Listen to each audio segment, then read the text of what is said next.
बहू और बुलेट। घर के बाहर फट फट फट की जोर से आवाज हुई। सीमा को लगा कि पटाखे फूट रहे हैं। वो डर के मारे घर से बाहर निकली। देखा तो सामने योगेश यानी कि पतिदेव एक बुलेट बाइक पर बैठे हैं। अरे डर गई क्या? बाइक लेकर आया हूँ तुम्हें घुमाने के लिए। सच में? मुझे लगा पटाखे फूट रहे हैं। अरे पटाखे भी फूटेंगे और मिठाई भी बटेगी। माँ को तो बुलाओ। माँ भी बाहर आ जाती है। अरे योगेश बेटा, इतनी जल्दी आ गया? और ये गाड़ी किसकी है? साहब की है? हाँ माँ, तुम्हारा बेटा साहब से कम है क्या? मेरी है। अरे बेटा, इतनी बड़ी गाड़ी ले ली, इससे तो तू घोड़ा ही ले लेता। महंगी पड़ी होगी ना? माँ महंगी सस्ती छोड़ो और मिठाई लाया हूँ, गांव में बंटवा दो। अरे बंटवा क्यों दो? पीछे बैठो, गांव में बांट कर आते हैं। सब खुश थे। योगेश गांव के बाहर एक कोयले की खदान में मजदूरी करता था। मेहनत और अकल से उसने वहां ठेकेदारी का काम सीख लिया और सूझबूझ से ठीक ठाक पैसा बनाने लगा। गांव में बात फैल गई कि योगेश के घर धमाका गाड़ी आई है। ऐसी गाड़ी पहले कभी किसी ने गांव में तो देखी नहीं थी। योगेश और माँ गाड़ी से वापस घर आ जाते हैं। बेटा, बाबूजी ऊपर से देख रहे होंगे और आशीर्वाद भी दे रहे होंगे तुझे। वो होते तो उनको भी घुमाता माँ। पूरे गांव में नाच नाच के मिठाई बांटने जाते। जैसे मैंने नाच नाच के बांटी थी जब वो अपने लिए एक साइकिल लेकर आए थे। बस बस, बाबूजी दो बात भी सुनाते कि फटफट वाली फटपटी ले आया। सीमा आगे कहती है, अपने लिए तो ये गाड़ी ले आए और मेरे लिए? अरे ये गाड़ी तुम्हारे लिए ही तो है। पक्का मेरे लिए है? अरे पक्का तुम्हारे लिए है।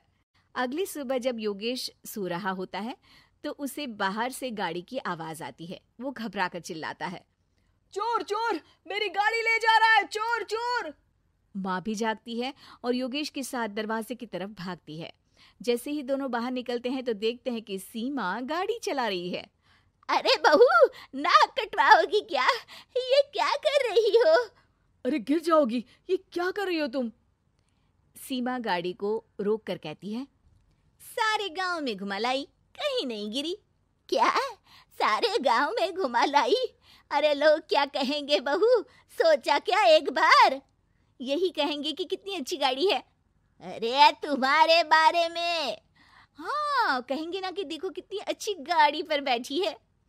बहू गाड़ी रखकर योगेश और सासू माँ के पास जाती है। तुमने कब गाड़ी चलाना सीखा? हमारे बाबूजी के पास पुरानी स्कूटर थी, सीख ली। फिर स्कूल में एक मास्टर जी भी ऐसी ही गाड़ी लेकर आते थे, उन्होंने सिखा दी।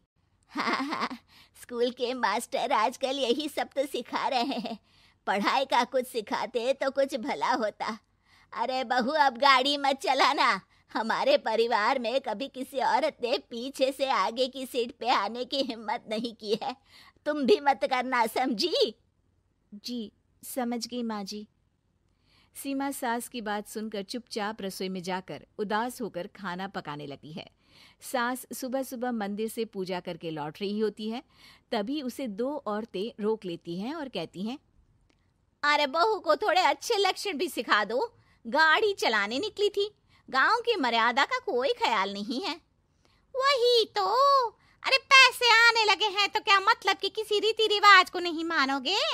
अरे समाज में रहना है तो समाज के ढंग से ही रहना पड़ता है। अरे लाज भी नहीं आई बहू को? चूल्हे चौके से निकलकर सीधे गाड़ी लेकर चौराहे चबूतरे नाप लिए, फट फट फट करते हुए। अरे कुछ कह देना उसे। अरे ये क्या कहेगी, बूढ़ी सास है, इनकी थोड़ी ना चलती होगी घर में। हाँ, बहू की ही चलती होगी, मर्जी भी और गाड़ी भी। सास सब सुनकर घर आती है और बहू को चिल्ला के बुलाती है, अरे नाक कटवा दी सबके सामने गाड़ी चलाकर। औरत जात गाड़ी नहीं चलाती। शहरों में तो 4 पहियों वाली गाड़ी भी चलाती हैं और हेलीकॉप्टर, हवाई जहाज भी। शहर में थोड़ी ना रहती हो मैडम साहिबा। आज के बाद गाड़ी से ही नहीं, यूं भी निकलना बंद तुम्हारा घर से। माँ सही कह रही है। कहीं भी जाना हो तो मुझे बता देना, मैं लेकर चलूंगा। आज माँ को तुम्हारे कारण कितनी बातें सुननी पड़ी। इतना कहते हुए योगेश वहां से चला जाता है। बारिश की वजह से कारखाने के रोड पर कीचड़ रहता है, इसीलिए योगेश गाड़ी घर रख कर जाता है और किसी से लिफ्ट लेकर कारखाने पहुंचता है ताकि नई गाड़ी गंदी ना हो। लेकिन शाम को इतनी तेज बारिश होती है कि उसे वापस आने का कोई साधन ही नहीं मिलता। बारिश बढ़ती जाती है। रात के 11 बज जाते हैं। रास्ते में एक नदी का ब्रिज है। अगर उस पर पानी आ गया तो योगेश कारखाने में ही फंस जाएगा। पूरी रात भूखे प्यासे बितानी पड़ेगी। घना अंधेरा, बिजली की कड़कड़ाहट और तेज बारिश। राजेश डर भी रहा था, ठंड से कांप भी रहा था।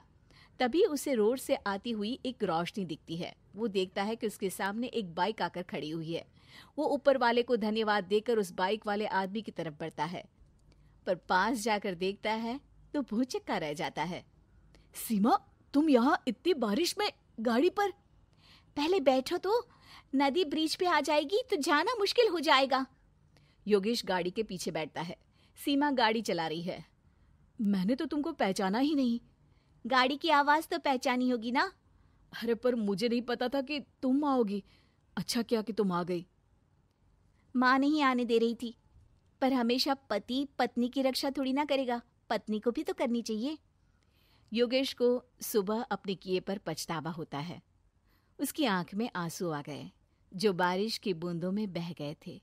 उसके बाद सीमा को सास ने और योगेश ने खुशी खुशी समाज की सीमा लांघने की मंजूरी दे दी। अब वो जहां भी जाती फट फट फट गाड़ी पे ही जाती।